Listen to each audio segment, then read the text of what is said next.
আর কয়েকটি দল সরোয়ার্দী উদ্যানে জনসভা করেছে, বলছে সংসদের নিম্ন কক্ষেও অনুপাত চাই, উচ্চ কক্ষেও অনুপাত চাই, অনুপাত ছাড়া নাকি বাংলাদেশে নির্বাচন হবে না।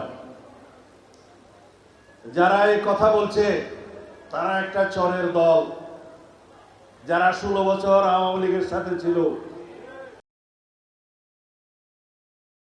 জন্য হাত পাকা দিয়ে বাতাস করেছে।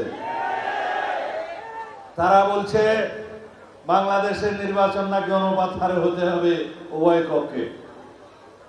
জিন্দেগিতে কোন নির্বাচনে তারা কখনো একটি আসনও পায় নাই, একটা মেম্বার চেয়ারম্যানও হইতে পারে নাই।